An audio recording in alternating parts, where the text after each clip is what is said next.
வெறும் மரித்து போன ஒரு தெய்வத்தை அல்ல, மரித்து உயிரோடு எழும்பி இன்றைக்கும் சதாகாலங்களிலும் உயிரோடு இருக்கிறவரை தான் பிரசங்கம் பண்ணி கொண்டிருக்கிறேன். ஹல்லேலூயா, கர்த்தருடைய நாமத்திற்கு ஸ்தோத்திரம். அந்த இயேசு தான் உங்களை பார்த்து சொல்கிறாரு, உங்கள் துக்கம் சந்தோஷமாய் மாறும்.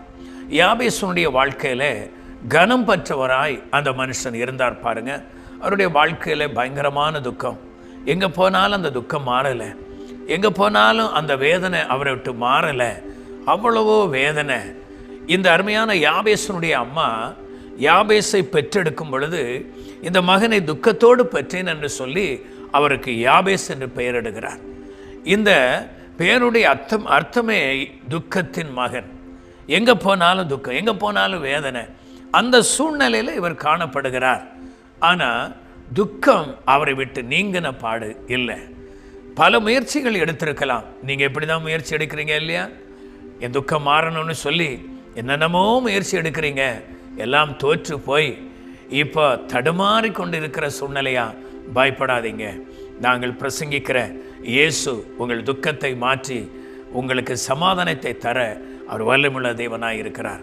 யாபேஸ் தன் தேவனாகிய கர்த்தரிடத்தில் வந்தால் பாருங்க, அந்த மனுஷன் பல முயற்சிகளை எடுத்திருக்கலாம். என் துக்கம் எப்படி மாறும் என்று சொல்லி துக்கத்தை மாற்ற பல பிரச்சனைகளை சந்திச்சிருக்கலாம். அதே வேளையில் இந்த துக்கத்திலிருந்து விடுதலை பெற பல முயற்சிகளை எடுத்திருக்கலாம்.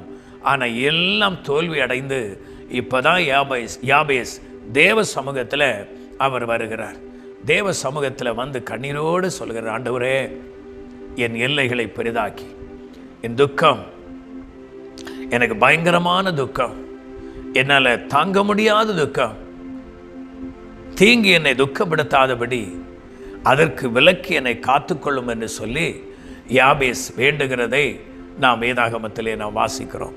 எனக்கு அன்பார்ந்த தேவ ஜனமே, 1 நாளாகமம் 4ஆம் அதிகாரம் 10வது வசனத்திலே நாம் பார்க்கிறோம்.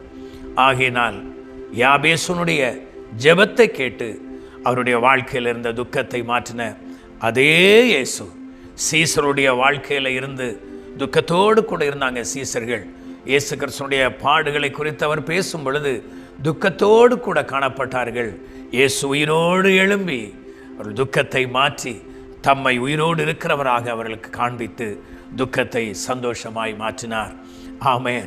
யாபேசுனுடைய துக்கத்தை சந்தோஷமாய் மாற்றின கர்த்தர் இன்றைக்கு உங்கள் துக்கத்தை சந்தோஷமாய் மாற்றவர் வல்லமையுள்ள தேவனாய் இருக்கிறார்.